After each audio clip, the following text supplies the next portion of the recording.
So I've had a problem on this car now for quite a while. It's regarding the O2 sensor, which I'll show you the code once I get to it. I'm just going to try to sort out some other things also that is also bothering me. But first things first, I would like to add an honorable mention to Mr. Matthew Lawrence for towing me. So in the previous video I forgot to mention that when I got to Chromeboom Road with the Honda and I blew the engine, I didn't walk the car home, I didn't push the car home. We called Matthew to come tow me actually. But yeah, thank you to him. I really appreciate you, bro. For quite a while now I've been running without a driver's side headlight. That side is in, that side isn't. Yeah, I actually need to take this headlight off completely. I'm talking about the bulb, sorry. I've been driving without the bulb. I need to take the headlight off because as you can see it's actually dirty inside there now from all the water. But basically this one blew, as we can see there, and then I replaced it. It was been blue again. So, and these bulbs are not cheap, guys. If you didn't know, these are the D2S xenon bulbs. It's like, I think I paid 200 Rand for one. So I bought Temu ones and I paid 200 Rand for two. So let's hope this time it doesn't blow up. Let's try to let's install them and then let's try them out. I got them in there after a little bit of struggle. Let's take a look, see what it looks like, if it even works. Let's try to balance that. Well, they don't fucking work. Okay, so I'm not sure if this is a ballast problem or if it's the connector, which I did clean the connector, but it's still not, it's still doing like a flickering thing, which I'm sure you guys have to saw in the clip. But for now, I'm gonna leave it for another time because I have to take the whole bump off just to get to the ballast, so I can like swap over to the other side and swap bulbs around and see how whatever happens. But that's what it looks like working. Also, it could also be a voltage load problem, that's why I started the car, because it actually seems to work once you start the car quite easily. But yeah, one side is white, other side is kind of yellowish. I think that color should come down, I'm not sure. I'm just going to leave it like that for now. That's a problem for another day, guys. And then I will get to the next problem now. So yes, my engine bay is extremely dirty. I need to give it a clean. As you can see here, it looks like I've got a leak by on each of my injectors.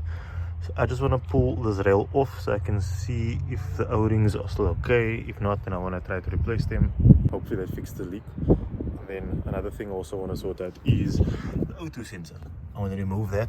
And then I want to see if, I think it says open circuit on the code, which I'll check. So then we can take a look at that. Okay, so I just decided to just give each and every one of them a clean. I pulled them all out and I just gave them a clean. The rubbers of here and the rubbers over there are both still soft. Doesn't excuse the fact that it might actually still be too small and it might still be leaking, but I'm going to take the risk and I'm just going to do that and then put it all back in and just see what it does. And then I'm going to have to monitor it because I mean I am also running out of daylight. It's actually flipping chilly outside, as you can see. So I'm just going to put all of this back together now and see what it does. I'm going to give it some pressure and see what it does. Hopefully it's not leaking. Okay, since I've got everything back inside here now and there's still a little bit light outside, before I start up and add pressure here and whatnot, I want to try to get that off. So, got this also from Temu, which is the tool to take the sensor off. So this feels pretty solid. I have my, oh, I don't have trust issues in this. I'm pretty sure I could throw someone to the head with this and they would probably get a nice concussion. Okay, before I unplug anything, let me just show you guys the code that the car is throwing. Your Windows license will expire soon. Shut the fuck up.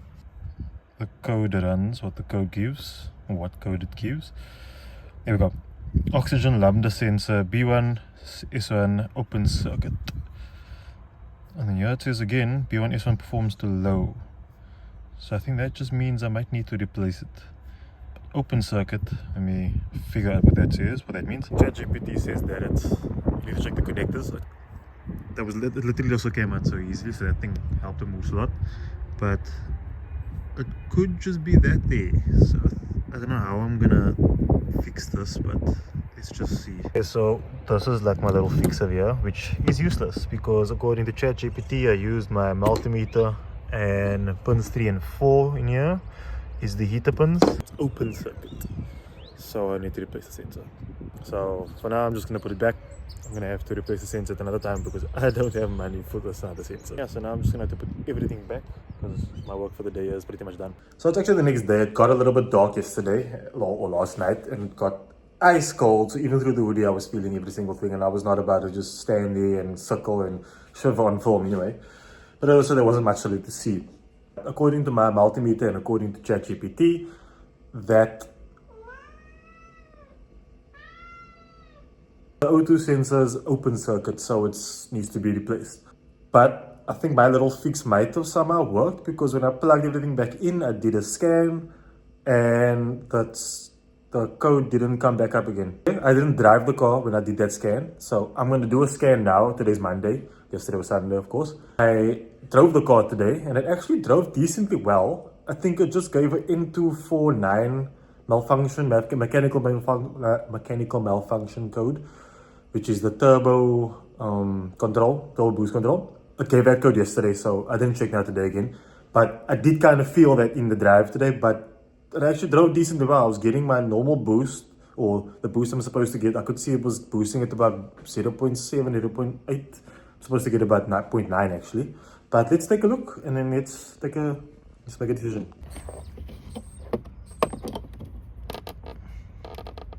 Slide that in here. Of course, my aim isn't the best. What? Oh. Now it gives malfunction in circuit and internal resistance too high. Oh, this is a different. Oh, that's the same bank.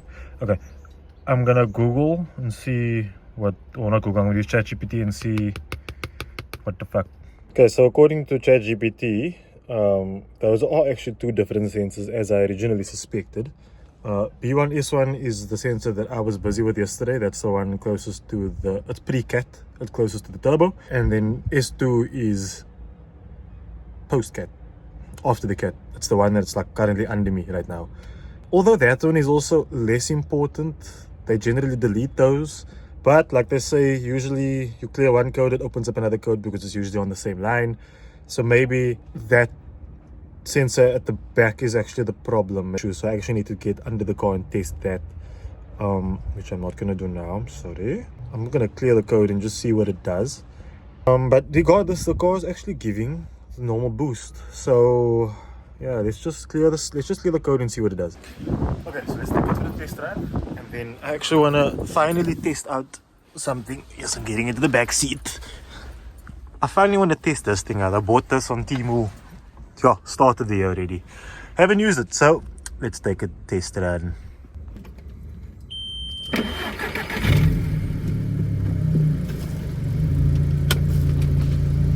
%90 of this test run is just so that I can hear, just so I can see how all this works, how this whole setup works. But let's go.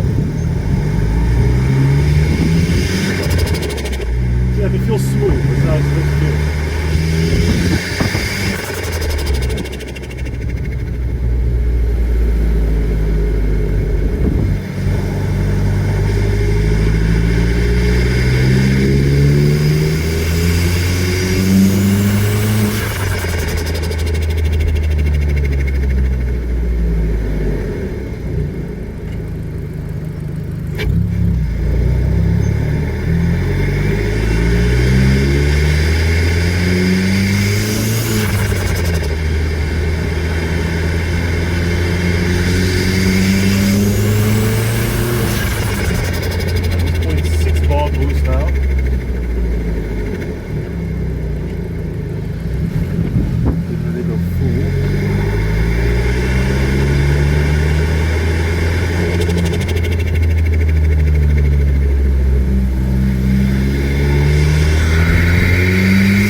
Different spec that I would have done, but it's good anyway.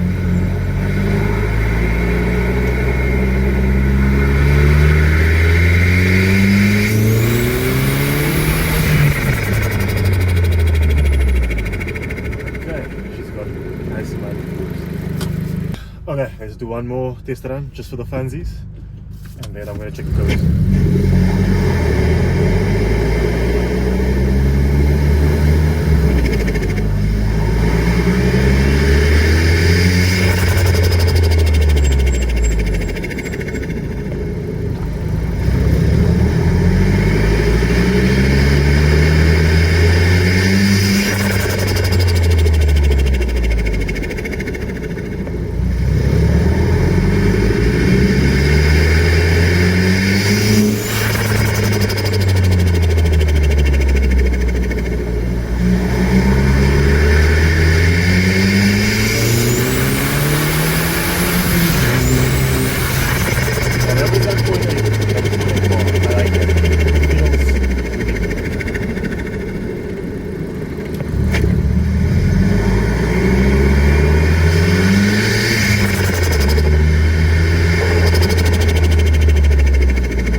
Another thing to note is this is the BAM engine, and I've got the AMK ECU in here. Now I know the AMK and BMA is the exact same engine, but the ECUs are different.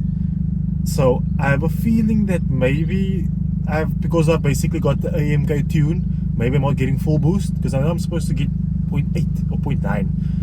I don't think I'm getting the full 0.8, but I'm pretty sure it could get a little bit better. So this car definitely needs to go for a map, which I will do in the far future. Right now I just want to get sorted out all of these little mechanical issues.